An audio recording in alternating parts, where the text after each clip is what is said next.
Hi പ്രിയമുള്ള സുഹൃത്തുക്കളെ, ജർമ്മനിയിൽ ക്രിസ്മസ് മാർക്കറ്റിലെ ആൾക്കൂട്ടത്തിനിടയിലേക്ക് BMW ഇടിച്ചു കയറ്റിയ അക്രമിയെ സംബന്ധിച്ച് കൂടുതൽ വിവരങ്ങൾ പുറത്തു വരുന്നു.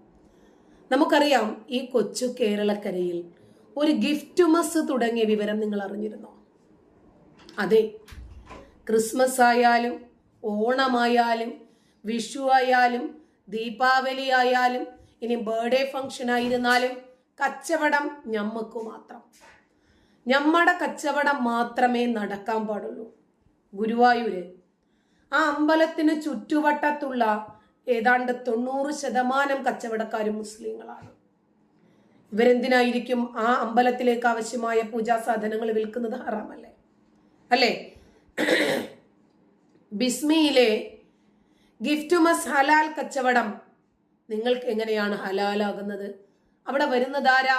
ക്രിസ്ത്യാനികളല്ലേ, ഹിന്ദുക്കളില്ലേ, മതരഹിതരില്ലേ? അപ്പൊ കച്ചവടത്തിൽ നമുക്ക് ഹലാലുമില്ല ഹറാമുമില്ല. മുജാഹിദ് ബാലുശ്ശേരിയുടെ പുതിയ വീഡിയോ നിങ്ങൾ കണ്ടിരുന്നോ? അതായത് മറിയത്തെ കുറിച്ച് എത്ര തവണയാണ് ഖുർആനിൽ പറഞ്ഞിരിക്കുന്നത്? യേശുവിനെ കുറിച്ചിട്ട് എത്രയാണ് പറഞ്ഞിരിക്കുന്നത്? മുഹമ്മദ് നബിയേക്കാൾ കൂടുതലായി ഈസ എന്ന് പറയുന്ന പ്രവാചകനെ കുറിച്ചിട്ടാണ് ഖുർആൻ പറഞ്ഞത്.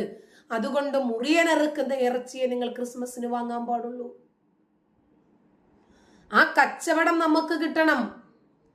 ഇപ്പോൾ നോൺ വെജ് ഹോട്ടലുകളൊക്കെ ഇവര് പിടിച്ചെടുത്തിട്ട് വെജാക്കി മാറ്റി. നമ്മൾ ഹോട്ടലിൽ പോകുമ്പോൾ ശരി, ഹോട്ടൽ ശരവണ, നമ്മൾ ഗൂഗിൾ പേ ഇടാൻ പോകുമ്പോൾ അബ്ദുൽ അസീസ്. ഈ കച്ചവട തന്ത്രമാർക്കാണ് ഇന്നറിയാത്തത്. അപ്പൊ ക്രിസ്മസ് ഹറാമാണ്. ആ ക്രിസ്മസിന്റെ മാർക്കറ്റിലേക്ക് വരുന്നത് ആരാണ്? ഗിഫ്റ്റുമസ്. അതും ഞങ്ങൾക്ക് കച്ചവടമാക്കി മാറ്റണം. കാഫിറിന്റെ പണം എങ്ങനെ ഞങ്ങളുടെ മേശയിൽ വരാം, എന്നിട്ട് കാഫിറുകളെ ഇല്ലാതാക്കാനുള്ള തന്ത്രം. 50 വയസ്സിൽ നരച്ച നരയൻ കിളവൻ ചിന്തിക്കുന്നു, കുറെ കാഫിറുകളെ ഇല്ലായ്മ ചെയ്തിട്ട് ഇരുമ്പ് നിക്കറിട്ട് എനിക്കങ്ങ് പോണം. അപ്പോഴാണ് മുകളിൽ നിന്നുള്ള ഓർഡർ വരുന്നത്, നിനക്ക് പോകാനായിട്ടില്ല, എന്താണെങ്കിലും പോകാൻ തീരുമാനിച്ച ആളാണല്ലോ നീയെ. അപ്പോൾ ക്രിസ്മസിന്റെ മാർക്കറ്റ് ഏറ്റവും കൂടുതൽ ആളുകൾ തിങ്ങിപ്പാർക്കുന്ന മേഖലയിലേക്ക് കാർ ഇടിച്ച് കയറ്റിക്കോ, നിന്റെ ജീവൻ അവിടെ നിന്നോട്ടെ. ഇനിയും പലയിടത്തും കാർ ഇടിച്ച് കയറ്റി നമ്മുടെ ലക്ഷ്യപ്രാപ്തിയിലേക്ക് എത്തിക്കാനുണ്ടല്ലോ. അതുകൊണ്ട് 50 കാരനെ ജീവനോടെ തന്നെ ജർമ്മനിക്ക് കിട്ടി. ജർമ്മനിക്ക് ഇത് വേണം. ജർമ്മനി ഇവർക്കൊരു ലൈഫ് കൊടുത്തതാ. ഈ കാലഘട്ടം അങ്ങനെയാ. ആർക്കും ഒരു ഉപകാരവും ചെയ്യാൻ പാടില്ലാത്ത ഒരു കാലഘട്ടം. ആർക്ക് നമ്മൾ ഉപകാരം ചെയ്യുന്നു അവര് നമുക്ക് ഉപദ്രവമേ ചെയ്യും. ആരെ സഹായിക്കുന്നു അവര് നമ്മൾ ഉപദ്രവിക്കും. നമ്മളെയും കൊണ്ടേ അവര് പോകും. ആരെങ്കിലും പാവം പറഞ്ഞ് മേഡം, സർ എന്നൊക്കെ വിളിച്ചു വരുമ്പോൾ ഉറപ്പിച്ചോണം, അമിത വിധേയത്വം അതിന്റെ പിന്നിൽ ഒളിഞ്ഞിരിക്കുന്ന ഒരു വലിയ അപകടമുണ്ട്, ചതിയുണ്ട്. പണം കടം കൊടുക്കേ ചെയ്യരുത്. കൊടുത്താൽ ഒരു ശത്രുവിനെ വിലയ്ക്ക് വാങ്ങുന്നത് പോലെയാ. എല്ലാവരും അല്ല കേട്ടോ. ഞാൻ കടം വാങ്ങിയ ആളുകളൊക്കെ ഇന്നും എൻ്റെ മിത്രങ്ങളാ. ഞാൻ കടം കൊടുത്ത ആളുകളോ പറയാനില്ല. ഇപ്പോ ജർമ്മനി അഭയം കൊടുത്തു എന്നൊരു തെറ്റേ ചെയ്തിട്ടുള്ളൂ. സൗദി അറേബ്യയിൽ നിന്ന് ഒരുപാട് ആളുകൾ നിയമപരമായും അനധികൃതമായും ജർമ്മനിയിലേക്ക് കുടിയേറിയിട്ടുണ്ട്. സൗദി അറേബ്യയിൽ നിന്നെത്തിയ ജർമ്മൻ പൗരനായി ജീവിക്കുന്ന 50കാരൻ കാർ ഇടിച്ച് കയറ്റി വലിയ രൂപത്തിൽ അപകടമുണ്ടാക്കിയിരിക്കുന്നു. കുടിയേറ്റക്കാരനായിട്ട് എത്തിയവനാണ്. ഇയാൾക്കിപ്പോൾ കുടിയേറ്റ വിരുദ്ധ ചിന്താഗതിയാണ്. തീവ്ര വലതുപക്ഷവാദിയാണെന്നും അന്താരാഷ്ട്ര മാധ്യമങ്ങൾ റിപ്പോർട്ട് ചെയ്യുന്നുണ്ട് ഇയാളെ കുറിച്ച്. ജർമ്മനിയിലെ ഒരു ഡോക്ടറാണ് ഇയാള്. എന്ത് കാര്യം? പഠിച്ചു, ഡോക്ടറായി, പക്ഷെ തലയിൽ നിന്നും ആ മതവും അന്യമത വിരുദ്ധതയും പോയിരുന്നില്ല. അയാളുടെ പേരാണ് താലബ്. ഈ താലബ് എന്ന വ്യക്തി ജർമ്മൻ പോലീസ് ജീവനോടെ തന്നെ പിടിച്ചിട്ടുണ്ട്. നോക്കിയപ്പോൾ ഇരുമ്പ് നിക്കർ നല്ല ടൈറ്റാക്കി ഇട്ടിട്ടുണ്ട്. ശരീരത്തിന്റെ എല്ലാ ഭാഗങ്ങളും പൊട്ടിച്ചിതറിയാലും കല്യാണ സാധനം ഒരു കേടുമില്ലാതെ അവിടെ ഉണ്ടാകും. കാരണം 72 ഹൂറികൾ അക്ഷമരായി മുത്തിനകത്തും ചിപ്പിക്കകത്തും ഒക്കെ മടങ്ങി ഒട്ടിഞ്ഞിരിക്കുന്നത് വേസ്റ്റ് ആകരുതല്ലോ, നിരാശയിലാകരുതല്ലോ. 2006 മുതൽ ഇയാൾ ജർമ്മനിയിൽ കുടിയേറ്റക്കാരനായി താമസിച്ചു വരുന്നുണ്ട്.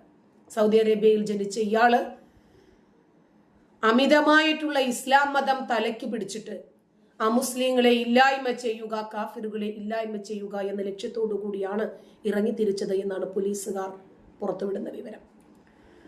ഇസ്ലാം മത ചിന്താഗതിക്കാരനായ ഇയാൾക്ക് എത്രയും പെട്ടെന്ന് സ്വർഗത്തിലേക്ക് എത്തണമെങ്കിൽ കുറേയധികം കാഫിറുകളെ കൂടി കൊണ്ടുപോകാൻ കഴിയണം. തീവ്ര വലതുപക്ഷ രാഷ്ട്രീയ പാർട്ടിയായ ആൾട്ടർനേറ്റീവ് ഫോർ ജർമ്മനിയുടെ അനുകൂലിയാണ് ഇയാളെന്ന് പറയുന്നു. വർഷങ്ങൾക്ക് മുമ്പ് കുടിയേറ്റക്കാരനായി ജർമ്മനിയിലെത്തിയ ഇയാള് നിലവിൽ ഒരു കുടിയേറ്റക്കാരനെയും ജർമ്മനിയിലേക്ക് കടത്തരുത് എന്ന ചിന്താഗതിക്കാരനാണ്. ജർമ്മനിയിലേക്ക് കുടിയേറിയതിനു ശേഷം വി ആർ സൗദി എന്ന പേരിൽ ഇയാൾ ഒരു വെബ്സൈറ്റ് നടത്തി. സിറിയ, തുർക്കി, പാകിസ്ഥാൻ, അഫ്ഗാനിസ്ഥാൻ, ബംഗ്ലാദേശ് തുടങ്ങിയ ഇടങ്ങളിൽ നിന്ന് ജർമ്മനിയിലേക്കും സ്വീഡനിലേക്കും ഇറ്റലിയിലേക്കും ഒക്കെ കുടിയേറുന്ന ആളുകൾ അവിടെ എത്തിയതിനു ശേഷം എന്താ ചെയ്യുന്നത്? Save Afghan, save Pakistan, save Bangla എന്നൊക്കെ രൂപത്തിൽ ഒരു സൈറ്റ് ഉണ്ടാക്കാറാണ് പതിവ്. ഇവരുടെ മതം കാരണം ഇവരുടെ രാജ്യത്ത് നിന്ന് പുറത്താക്കിയ അതേ നിയമത്തിനു വേണ്ടി ഇവർക്ക് അഭയം കൊടുത്ത രാജ്യത്തിൽ സമരം ചെയ്യുന്നു. സിമ്പിളായി പറഞ്ഞാൽ ഇവരുടെ രാജ്യത്ത് നിന്നും ഇവരെ പുറത്താക്കിയ ആളുകൾക്ക് വേണ്ടി ഒരു ക്യാമ്പയിൻ.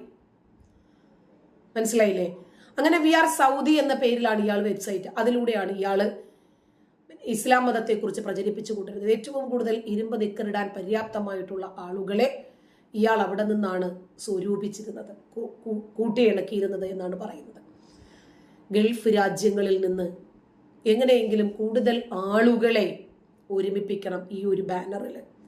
തീവ്രവാദം, സ്ത്രീകളെ തട്ടിക്കൊണ്ടുപോകുക തുടങ്ങിയ നിരവധി കേസുകൾ ഇയാളുടെ പേരിൽ സൗദിയിൽ രജിസ്റ്റർ ചെയ്യപ്പെട്ടിട്ടുണ്ട്. പക്ഷെ ജർമ്മനി ഇയാളെ സൗദിക്ക് കൈമാറാൻ തയ്യാറായിരുന്നില്ല. സൗദിയുടെ നിയമമായിരുന്നു നല്ലത് എന്ന് ജർമ്മനി പറയുന്നുണ്ടെങ്കിൽ പോലും ജർമ്മനിയിലാണ് ഈ കൃത്യം ചെയ്തത് എന്നതുകൊണ്ട് ഈ അക്രമത്തെ ശക്തമായ രൂപത്തിൽ അപലപിച്ച് സൗദി അറേബ്യ തന്നെ രംഗത്ത് വന്നു എന്നുള്ളത് കൊണ്ട്, ഇന്ത്യയാണ് ആദ്യം അപലപിച്ച് എന്നതുകൊണ്ട് ഇരകളുടെ കുടുംബങ്ങളും അതുപോലെ ജർമ്മൻ ജനതയും ഐക്യദാർഢ്യം അറിയിക്കുന്നതായി സൗദി വിദേശകാര്യ മന്ത്രാലയം വാർത്താക്കുറിപ്പിലൂടെ അറിയിക്കുന്നത് കൊണ്ടുമൊക്കെ ഒരുപാട് കാരണങ്ങളാൽ ജർമ്മനി തന്നെ ഇയാളെ ശിക്ഷിക്കാനാണ് തീരുമാനിച്ചിരിക്കുന്നത്. ഇയാൾ ജർമ്മനിയിലെ തീവ്ര വലതുപക്ഷ പാർട്ടിയായ ആൾട്ടർനേറ്റീവ് ഫോർ ജർമ്മനി എന്ന പാർട്ടിയുടെ അനുയായിയാണ് എന്ന് പുറത്തു വന്ന വിവരത്തോടെ കൂടുതൽ ആശയങ്ങൾ ഇയാളിൽ നിന്നും പുറത്തു വന്നുകൊണ്ടിരിക്കുന്നു. സൗദി അറേബ്യയിലെ ഹുഫൂഹ് എന്ന് പറയുന്ന സ്ഥലത്താണ് ഇയാൾ താമസിച്ചിരുന്നത്. സൈക്യാട്രിയിലും സൈക്കോ തെറാപ്പിയിലും സ്പെഷ്യലിസ്റ്റായ ഒരു സൈക്കോ ആയിരുന്നു ഇയാൾ. 2016 ജർമ്മനിയുടെ അഭയാർത്ഥി അംഗീകാരം ഇയാൾക്ക് ലഭിക്കുന്നത്. അതിനുശേഷം ഇനി ആരും ഇങ്ങോട്ട് വേണ്ടാന്നായി. ജർമ്മനിയിലും പുറത്തും ഇസ്ലാം മതം ഉപേക്ഷിച്ച ആളുകൾക്കുള്ള സേവനങ്ങൾക്ക് സജീവമാണ് താലിബ് എന്ന് പറയുമ്പോഴും അവരെ കൂട്ടിയിണക്കി ഇല്ലായ്മ ചെയ്യുക എന്ന ലക്ഷ്യമായിരുന്നു താലിബിനുണ്ടായിരുന്നത്. കാരണം മതത്തിന് വിഭിന്നമായി പ്രവർത്തിക്കുന്ന ആളുകൾ ഈ ഭൂമിയിൽ വേണ്ട. അങ്ങനെയാണ് കാഫിറുകളെ ഇല്ലാതാക്കുക എന്ന ലക്ഷ്യത്തോടു കൂടി ക്രിസ്മസ് മാർക്കറ്റിലേക്ക് ഇയാൾ വണ്ടി ഇടിച്ചു കയറ്റുന്നത്. ഗൾഫ് രാജ്യങ്ങളിൽ നിന്ന് ഒരുപാട് സ്ത്രീകളെ അവിടെ നിന്ന് രക്ഷപ്പെടാൻ ഇയാൾ സഹായിച്ചിരുന്നു എന്ന് പറയുന്നു. എന്താണ് ശരിക്കും ഇയാളുടെ ആശയം എന്നുള്ള കാര്യം ഇനിയും പുറത്തു വരണം. ഭീകരവാദ കേസുകളിൽ പെൺകുട്ടികളെ യൂറോപ്യൻ രാജ്യങ്ങളിലേക്ക് കടത്തിയ കേസിലൊക്കെ സൗദിയിലെ പിടികിട്ടാ പുള്ളി കൂടിയാണ് താലിബ്.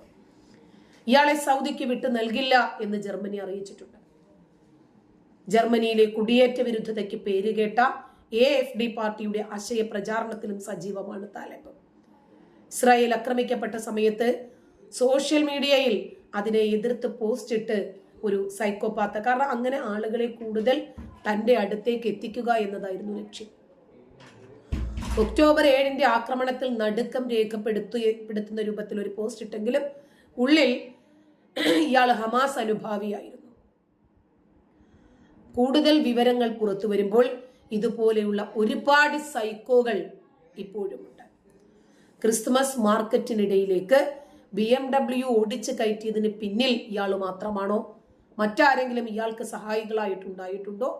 വേറെ എവിടെയെങ്കിലും ഒക്കെ പൊട്ടിത്തെറി ഇയാൾ പ്ലാൻ ചെയ്തിട്ടുണ്ടോ? കൂടുതൽ കാര്യങ്ങൾ അന്വേഷിച്ച് കണ്ടെത്താതെ സൗദി അറേബ്യക്ക് ഇയാളെ കൈമാറില്ല എന്ന് ജർമ്മനി പറഞ്ഞിട്ടുണ്ട്. നന്ദി.